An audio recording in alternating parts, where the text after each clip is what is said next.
कुछ दूर चलने के बाद एक खेत आ गया। ये आबादी की निशानी थी। शायद कोई गांव करीब था। गांव के नाम से मुझे वहशत होने लगी। गांव में पकड़ा जा सकता था। मैं खेत से हटकर चलते थोड़ी दूर गया तो एक छोटा सा तालाब अंधेरे में धुंधला दिखाई दिया। तालाब के किनारे एक तरफ सीढ़ियों वाला घाट बना था। घाट के दोनों जानब बारादरी थी। तालाब से जरा आगे निकला तो ताड़ के ऊंचे दरख्तों के नीचे एक चिराग जलता देखकर मैं वहीं ठटक गया। उधर से अगरबत्ती की महक भी आ रही थी। मैं चढ़कर काट कर वहां आया तो देखा ये एक छोटा सा कब्रिस्तान था। एक कब्रिस्तान के सराहने छोटे से ताक में मिट्टी का दिया टिमटिमा रहा था। खुदा जाने ये किस खुशनसीब इंसान की कब्र थी कि इस तारीख रात में भी वहां एक चिराग जल रहा था। कब्र के सराहने अगरबत्ती भी सुलग रही थी। कब्र पर छोटी सी छत पड़ी थी। मैं इस कब्र के पहलू में बैठ गया और सोचने लगा कि अगर आबादी शुरू हो जाती है तो मुझे इस तरफ जाना चाहिए कि नहीं। जंगल में भी छुप नहीं सकता था। वहां अगर फौजी खोजी कुत्ते लेकर आ गए तो मेरी गिरफ्तारी यकीनी थी। मेरे लिए शहर की आबादी में ही जाकर गुम हो जाना बेहतर था। लेकिन मेरा हुलिया ऐसा था कि हर किसी को मुझ पर शक पड़ सकता था। मैं इन्हीं सोचों में गुम था कि मुझे कुरान शरीफ के पढ़ने की आवाज़ आई। मैं जल्दी से उठकर मिट्टी के एक ऊंची कब्र के ओट में हो गया और बारिश के गिरती फुहार और अंधेरे में जिस तरफ से आवाज़ आ रही थी उधर आंखें फाड़ फाड़ कर तकने लगा। कुरान शरीफ पढ़ने की आवाज़ किसी मर्द की थी और ये आवाज़ आहिस्ता आहिस्ता चिराग वाली कब्र की तरफ आ रही थी। फिर मुझे अंधेरे में एक इंसान का हयोला उभरता नजर आया। इस आदमी के सर पर पगड़ी थी। वो चिराग वाली कब्र की पहलू में खड़ा होकर कुरान शरीफ की आयत पढ़ रहा था। फिर हाथ उठाकर खामोशी से दुआ मांगी और कब्र के पांव की जानब सर झुकाकर बैठ गया। शायद ये जिसकी कब्र थी ये इसका भाई या बाप होगा, मगर इसे इस अंधेरी बारिश वाली रात में यहाँ आकर फातह ख्वानी करने की क्या जरूरत थी। शायद ये शख्स मरने वाले से बहुत मोहब्बत करता हो। मैं अपनी जगह पर सांस रोक के बैठा था क्योंकि मैं नहीं चाहता था इसे मेरी मौजूदगी का इल्म हो। कुछ देर इसी तरह सरंगू बैठे रहने के बाद वो आदमी उठा और जिधर से आया था उसी तरफ चला गया। मैंने खुदा का शुक्र अदा किया। अब मैं इत्मीनान से सांस ले सकता था। बारिश की वजह से मिट्टी की शिकस्ता कब्रें गीली हो रही थीं और जगह जगह कीचड़ था। मैंने सोचा कि इस कब्रिस्तान से निकलकर किसी दूसरी जगह जाकर छुप जाना चाहिए। कम से कम ये अंधेरी रात तो कटे, दिन को देखा जाएगा। क्या करता कुछ समझ में नहीं आ रहा था। मैं उठकर कब्रिस्तान के पहलू वाली झाड़ियों की तरफ चलने ही लगा था। मुझे एक और इंसानी साया कब्रिस्तान में दाखिल होता नजर आया और मैं वहीं बैठ गया। कमबख्त ये आज कब्रिस्तान में लोग कहाँ से आने शुरू हो गए हैं। मैं बड़ी कब्र के ओट में फिर वैसे ही छुप कर बैठ गया और आने वाले साए पर नजरें गाड़ दी। साए की चाल से मैंने अंदाजा लगाया ये कोई औरत है। मैं अब अंधेरे में बखूबी देख सकता था। साया जरा करीब आया तो वाकई ये एक औरत थी जिसने साड़ी पहन रखी थी। इसने हाथ में एक बाल्टी थाम रखी थी और इसके बाल खुले थे। पहले तो वो मुझे कुछ चिड़ेल मालूम हुई। वो एक कब्र के पास आकर रुक गई। इसने बाल्टी कब्र के सरहाने की जानब रख दी और गर्दन घुमाकर चारों तरफ देखा। मैं बड़ी कब्र की ओट में था और मुझे नहीं देख सकती थी। या अल्लाह, ये कौन भला है? यहाँ कब्र पर क्या करने आई है? मेरी आंखें इस औरत पर जमी हुई थीं और मैं बहुत आहिस्ती के साथ सांस ले रहा था। औरत ने एक ऐसी हरकत की जिसका मुझे कभी ख्वाब में भी ख्याल नहीं आ सकता था। मतलब ये कि वो औरत बच्चे की कब्र पर आशनान करने आई थी और फिर अचानक मुझे ख्याल आया कि ये औरत कोई चड़ेल नहीं है बल्कि कोई तो हमप्रस्त औरत है और जादू टोने की गर्ज से ऐसा कर रही है। इससे पहले मैं लाहौर शहर में इस किस्म की एक दिलचस्प वाकया की खबर अखबारों में पढ़ चुका था। अंधेरे में औरत एक हयुल्ला सा ही नजर आ रहा था। वो बार बार सर पर डोंगे सा पानी डालती हुई कुछ बोलती भी जा रही थी, मगर गुनगुनाहट के अंदाज में मेरी समझ में कुछ नहीं आ रहा था। सिर्फ इसकी बारीक गुनगुनाहट सी सुनाई दे रही थी। चूंकि मैं लाहौर में होने वाले इस किस्म के वाकया की खबर पढ़ चुका था, इसलिए मेरे दिल में अचानक ख्याल पैदा हुआ कि इस औरत से काम लिया जा सकता है। मैं समझ गया कि ये औरत मुसलमान नहीं और औलाद के लिए ये टोटका कर रही है।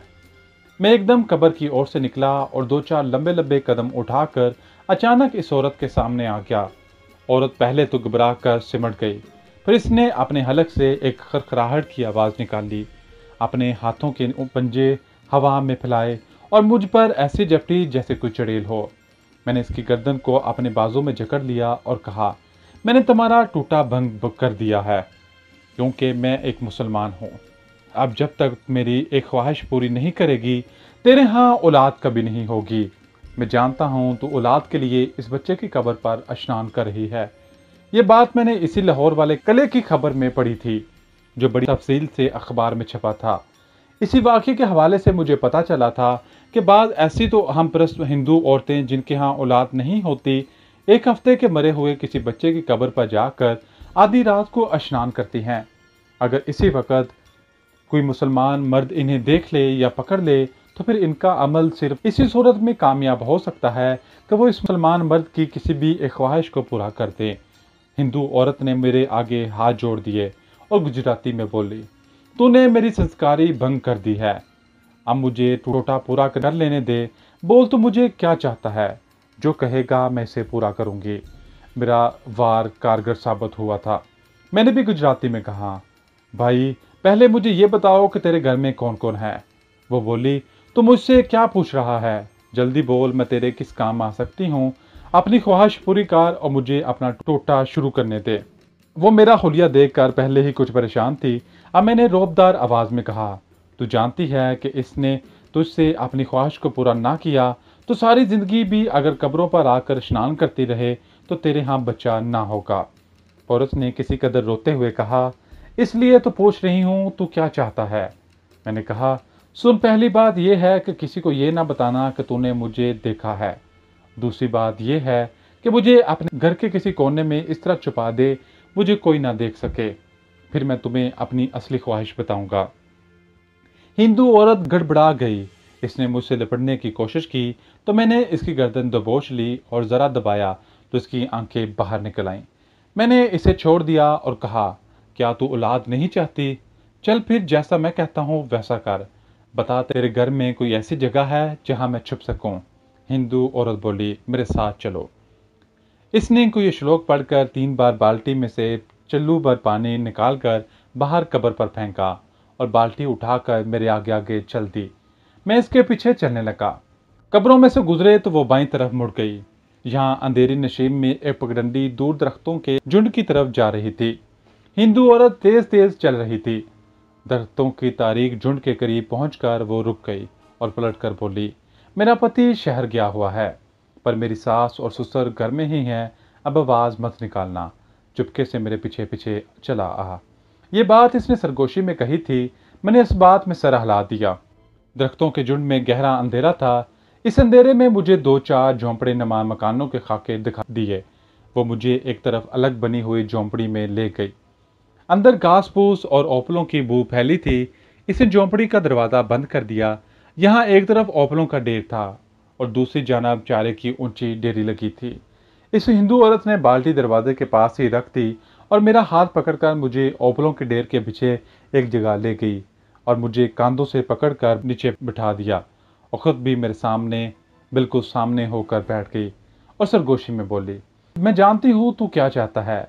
मैं तुझे इसलिए झोंपड़े में ले आई हूँ। मेरा वक्त निकला जा रहा है, देर ना कर।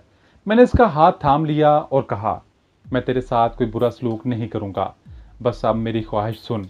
मैं यहाँ 2 दिन बंद रहना चाहता हूँ। मुझे नए कपड़े ला कर देगी और 2 दिन मुझे यहाँ खाना पीना देगी। इसके बाद मैं यहाँ से चला जाऊँगा। अगर इन 2 दिनों में तूने मेरे बारे में किसी से बात की तो मैं अपनी ख्वाहिश को अधूरा ही छोड़ दूँगा और तू जानती है फिर तेरे यहाँ बच्चा कभी पैदा नहीं होगा और तू टोटा भी ना कर सकेगी। हिंदू औरत का जिस्म ढीला पड़ गया।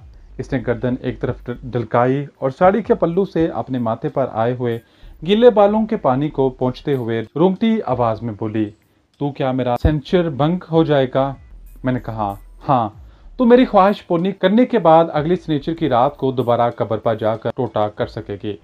इसने आजी से मेरे सामने एक बार फिर हाथ जोड़ते हुए कहा, तू कैसा मर्द है रे? ये क्या ख्वाहिश बता रहा है? तू मेरे पास 2 दिन रहकर क्या करेगा? मैंने कहा, अगर औलाद चाहती है तो जैसा मैं कहता हूँ वैसा ही करो, नहीं तो सारी जिंदगी को जली रहेगी। हिंदू औरत ने मेरे सामने अपना हाथ रख दिया। भगवान के लिए ऐसा श्राप ना देना। मैं तेरी हुक्म की सेवका हूँ, तू जो कहेगा मैं वही करूँगी। और किसी को नहीं बताऊंगी तो इस झोंपड़ी में छुपा हुआ है।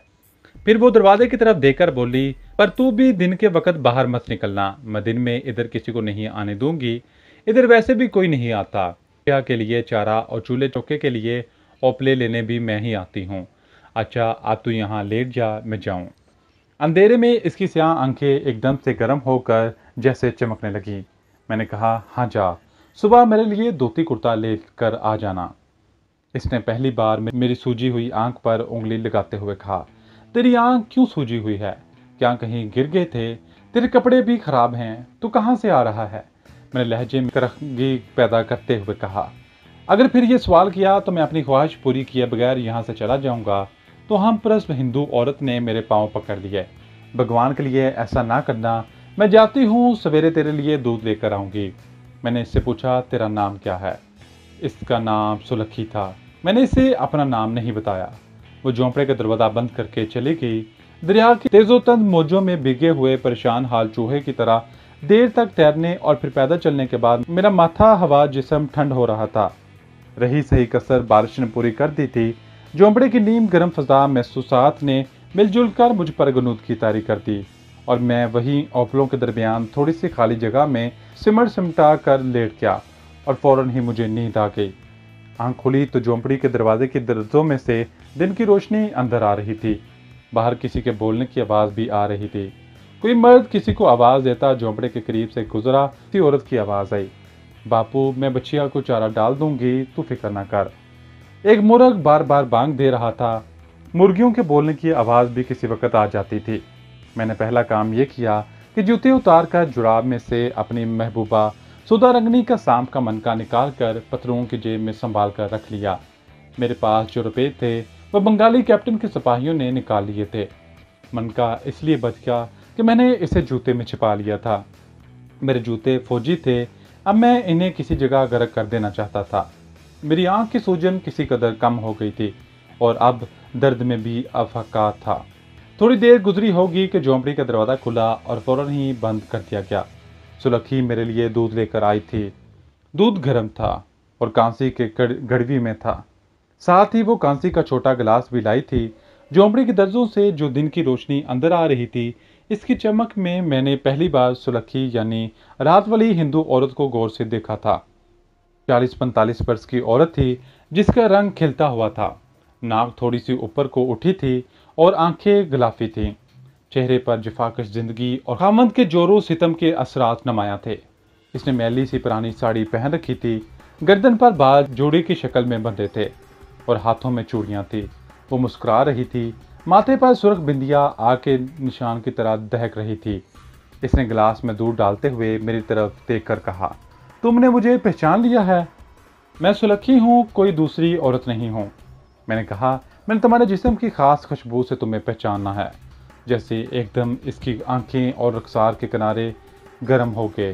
वो बोली, मेरा पति तो बड़ा गामड़ है, वो तो बस ताड़ी पी कर मुझे पीटता ही जाता है। दूध बड़ा खालस और शीरी था। मुझे भूख भी बहुत लग रही थी। मैंने सारी कड़वी खाली कर दी। तुम्हारे लिए अभी मकई की रोटी पका कर लाऊंगी, खाएगा ना? फिर मेरा हाथ पकड़कर आजी से बोली, देख तू मुसलमान मर्द है, कहकर जाना तो तूने अपनी ख्वाहिश पूरी कर ली। तब मैं शनिचर की रात को फिर से कब्र पर जाकर टोटा करूंगी और मेरे यहाँ बच्चा होगा। इसने शर्मा कर सर झुका लिया। मैंने कहा, तो मेरे लिए कपड़े नहीं ले आई? दांतों तले उंगली दाब ली और हैरत से कहा, अरे दया, मैं तो भूल ही गई। फिर मेरे घुटने पर हाथ रख दिया और इजाजत से बोली, ये तेरी ख्वाहिश है ना कि मैं तेरे लिए कपड़े लाऊं? हाँ, मैंने आहिस्ता से कहा, और 2 दिन मुझे खाना पानी देती रहो, फिर मैं तुम्हें यह कहकर चला जाऊंगा कि जा, मैंने अपनी ख्वाहिश पूरी कर ली। वो बड़ी खुश हुई, बोली, मैं अभी तेरे लिए कुर्ता धोती लाती हूँ, मेरे मर्द के कपड़े पहन ले। परंतु तू बड़ा जवान है, मेरा पति तो दुबला पतला सा है। अच्छा, मैं अभी लाती हूँ तेरे लिए धोती कुर्ता। जब वो मेरे लिए कपड़े लेकर आई तो इसने एक हाथ में कुछ शय रुमाल में लपेट कर पकड़ रखी थी, जिसको वो हथेली में इधर उधर घुमा रही थी। ये ले कपड़े, और ये देख, मैं तेरे लिए छोटी ईंट गर्म करके लाई हूँ, इससे तेरी आँख की टकोर करूँगी, सूजन जाती रहेगी। मैंने रुमाल में लिपटी गर्म ईंट का टुकड़ा इसके हाथ से ले लिया और टकोर करने लगा। वो एक खद्दर का घर में धुला हुआ कुर्ता और एक धोती लाई थी जिसमें टकोर करते हुए इसकी तरफ देख रहा था। वो भी मुझे तक रही थी। फिर जल्दी से अपनी साड़ी में हाथ डालकर एक थैली निकाली और बोली, इसमें चूना तंबाकू है, खाओगे? मैंने नफ़ी में सर हिला दिया। वो बोली, मेरा मर्द तो हर वक्त यही खाता है, तुम बीड़ी पियोगे लाऊं? मैंने नफ़ी में सर हिला दिया। इसने पूछा, तुमने मेरे बारे में किसी से जिक्र तो नहीं किया सुलखी? इसने कानों पर हाथ रखकर कहा, क्या मैं नहीं चाहूंगी कि मेरी कोख हरी हो? फिर मैं किसी से क्यों तुम्हारा जिक्र करने लगी?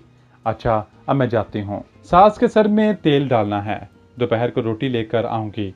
वो उठकर जाने लगी तो रुक गई और पलट कर बोली, अगर तुझे तो झोंपड़ी के पीछे, और फिर मुंह पर हाथ रखकर दरवाजे की तरफ चली गई। झोंपड़ी का दरवाज़ा बंद हो गया। मैंने अपनी फटी हुई कमीज और मैली जैकेट, गीली पतलून उतार कर कुर्ता और धोती पहन ली और सौराष्ट्र के हिंदुओं के अंदाज में धोती पहन ली। सौराष्ट्र के हिंदुओं के अंदाज में धोती बांधने का मुझे तजर्बा था। इस जमाने में तो गुजरात काठियावाड़ के मुसलमान भी इसी अंदाज में धोती बांधते थे। दोपहर तक गर्म ईंट की टकोर करने से मेरी आंख की सूजन काफ़ी कम हो गई। दोपहर को सुलखी मेरे लिए चंगीर में रोटियां और अचार लेकर आई। मुझे धोती कुर्ते में देखकर बोली, तुम तो पूरे मेरे मर्द बन के हो। मेरे मर्द के कपड़े जो पहने हैं, परंतु मेरे मर्द से बहुत जवान है। ले, मैं तेरे लिए ज्वार की रोटी और अचार लाई हूँ। 2 बड़ी रोटियां थी। मुझे ऐसी भूख लगी थी कि दोनों चिढ़ कर गया। हिंदू औरत मेरी तरफ मानी खेज निगाहों से तक रही थी। मैं इसकी तरफ ज्यादा ध्यान नहीं दे रहा था।